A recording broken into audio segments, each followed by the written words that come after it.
Honorable Président de l'Assemblée nationale ici représenté, Honorable Président du Sénat, Monsieur le Premier ministre, chef du gouvernement, Honorables députés et sénateurs, Monsieur le Président de la Cour constitutionnelle,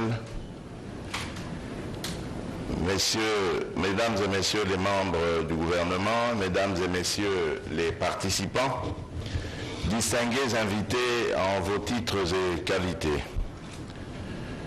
D'entrée de jeu, j'aimerais saluer la tenue de ce premier forum de la diaspora, de la diaspora congolaise bien sûr, depuis le début de mon mandat. En effet, l'implication effective de la diaspora dans le développement de notre pays fait partie des objectifs stratégiques de ma vision politique. Cette question me préoccupe au plus haut point. Et point n'est besoin de souligner que certains compatriotes, pour des raisons diverses, se sont résolus, voire obligés, de vivre en dehors des frontières de la mère patrie, la République démocratique du Congo, notre cher pays. Depuis mon avènement à la magistrature suprême, je n'ai eu de cesse de travailler pour créer des conditions propices à l'assouplissement des procédures qui, jadis, limitaient les échanges entre nos frères et sœurs qui ont opté pour une nationalité étrangère et leur pays d'origine, la République démocratique du Congo. Je reconnais que beaucoup reste à faire. Cependant, mon objectif en tant que chef de l'État est de mener notre pays vers l'adoption de lois sur la nationalité plus souples qui correspondent aux exigences de développement et de liberté du monde dans lequel nous vivons aujourd'hui. C'est vous dire mon intérêt et mon empressement à voir un tel forum avoir lieu et faire des propositions concrètes formulées sur la base de discussions franches entre les différentes parties prenantes. La seule motivation de ce forum, je n'en doute point, est de déterminer les meilleures actions, faciliter et incitations favorables à l'implication de nos compatriotes vivant à l'étranger dans les efforts de développement de notre pays. Mon vœu le plus cher est de voir vos recommandations les plus pertinentes prendre en compte toutes les composantes de notre diaspora où qu'elles vivent. Je suis d'avis que toute politique publique visant à promouvoir l'entrepreneuriat et le développement issu de la diaspora et qui n'intégrerait pas assez cette donnée serait vouée à l'échec. Mesdames et Messieurs, distingués invités, conscient du rôle primordial que joue notre diaspora, j'avais déjà indiqué lors de mon discours d'investiture du 24 janvier 2019 ce qui suit, je cite, « Une diaspora dynamique est notre meilleur ambassadeur car elle est dotée de compétences et de ressources diverses. En effet, nos compatriotes à l'étranger disposent d'expériences diverses. Nous connaissons leur patriotisme et entendons les associer plus fortement à notre vision du Congo par une série d'initiatives. » Fin de citation. Nous avons depuis fait assouplir significativement les procédures d'entrée et de séjour dans le pays pour nos frères et sœurs ayant acquis une nationalité étrangère.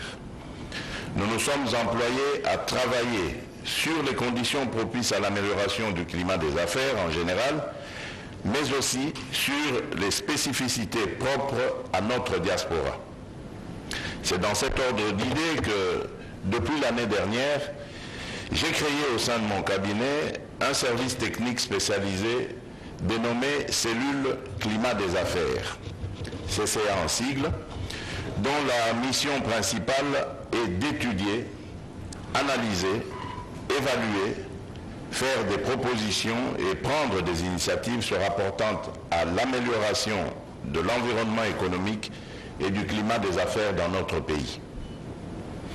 En effet, cette cellule ainsi que d'autres entités publiques pertinentes réfléchissent sur les réformes qui couvrent divers aspects de la vie économique du pays, notamment dans les domaines clés de l'investissement et de la fiscalité. Ces réformes devront être les plus pratiques possibles et devront comporter une exigence de simplification des procédures tout en permettant un recours utile à la numérisation et à l'utilisation optimale des nouvelles technologies de l'information. Je réitère ici la nécessité de réaménager le Code des investissements actuel, vieux de près de 20 ans, pour le faire correspondre à la dynamique actuelle de l'investissement au niveau national et international. Je pense notamment aux efforts d'intégration africaine en cours. Mesdames et messieurs, distingués invités, selon les statistiques de la Banque mondiale, la diaspora congolaise a transféré au pays 2,1 milliards de dollars en 2019, 1,9 milliard de dollars en 2020, malgré la pandémie de Covid-19. Ceci témoigne de l'engagement de nos concitoyens à la cause nationale et de leur attachement au pays de leurs ancêtres. Ces montants représentent plus ou moins 4% du PIB de notre pays, bien sûr, qui s'élevait à environ 50,4 milliards de dollars américains en 2019 contre 49,87 milliards de dollars en 2020. Comme vous pouvez le constater, les transferts de la diaspora vers notre pays dépassent largement l'aide au développement fournie annuellement par les pays les plus nantis en faveur de la République démocratique du Congo. Je formule donc ici le vœu de voir ces assises réfléchir sur la meilleure façon de mobiliser davantage de financement, à l'instar de ce qui se fait déjà au niveau de certains pays africains, ayant une avance par rapport à notre pays à ce sujet. De même, à mesure que se développent les outils de transfert de fonds vers notre pays, il serait utile à ce forum de se pencher sur le meilleur moyen de baisser le coût de transfert y associé. Ce qui pourrait avoir pour conséquence d'augmenter le montant net utilisable, non seulement pour financer les besoins sociaux de base, mais également et surtout pour l'investissement. L'une des faiblesses auxquelles notre pays a toujours fait face est la difficulté d'accès au crédit en général et au crédit à des taux d'intérêt attrayants pour promouvoir les investissements.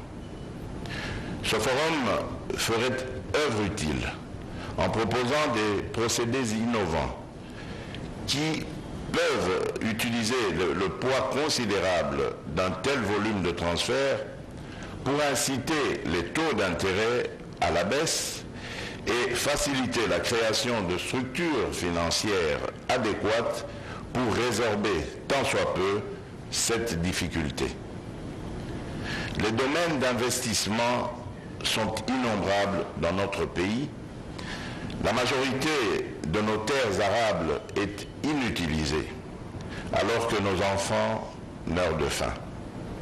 Nos concitoyens, surtout ceux vivant dans nos villages et zones périurbaines, vivent une pauvreté insensée, non seulement au regard de l'immense héritage en produits du sol et du sous-sol dont nous sommes tous propriétaires, mais aussi la jeunesse qui constitue une potentialité pour notre pays.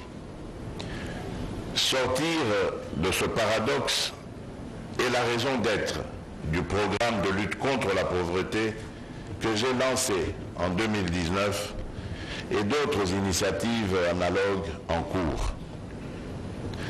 Mesdames et messieurs, distingués invités, en dépit de nos rivalités partisanes, d'ordre politique ou autre, nous devons arriver à créer un consensus national sur la participation de tous à la construction d'un bien-être commun pour le développement. Ce forum doit transcender nos petites querelles byzantines et privilégier le sort de notre pays. Nous devons rester concentrés sur l'amélioration des conditions de vie de nos concitoyens par l'activité économique, par le service public et par le mouvement associatif. Je souhaite que ce forum et d'autres du même genre créent l'émulation nécessaire en montrant qu'il est possible de travailler ensemble pour avancer ensemble. Nos frères et sœurs qui vivent à l'étranger, dont certains ont changé de nationalité, ne sont pas moins congolais de cœur et de sang. Leur envie de réfléchir avec d'autres pour faire avancer leur pays est un droit inaliénable et la nécessité pour le gouvernement de leur faciliter la jouissance est un devoir. C'est l'occasion pour moi de saluer tout particulièrement la participation à ce forum des membres de la diaspora, toutes sensibilités politiques confondues. Vous avez répondu présent, physiquement, dans cette salle ou par vidéoconférence, à l'appel de vos compatriotes malgré vos innombrables occupations. Vous représentez bon nombre de nos frères et sœurs qui n'ont pas pu participer à ces réflexions. Je compte sur vous pour leur transmettre fidèlement les conclusions de ce forum, mais aussi la disponibilité de leurs compatriotes restés au pays pour travailler ensemble au bien-être collectif. Je vous souhaite à toutes et à tous un forum fructueux dans un esprit patriotique. Ainsi, je déclare ouvert le forum sur le thème Diaspora congolaise, actrice de développement et de lutte contre la pauvreté. Vive la République, que Dieu bénisse la République démocratique du Congo. Je vous remercie.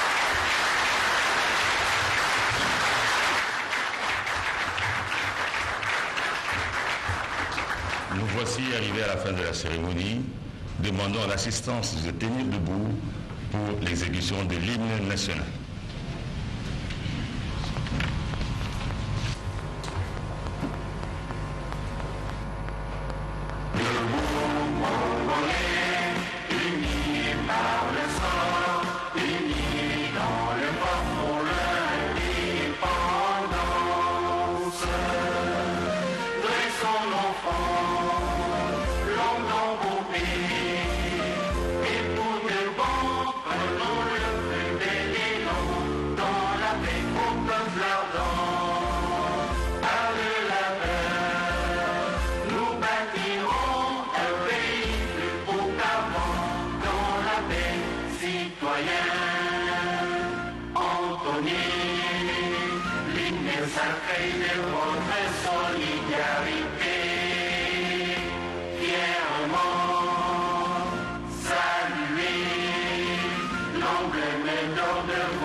Sacré soit le témoin, jour sacré de l'immortel.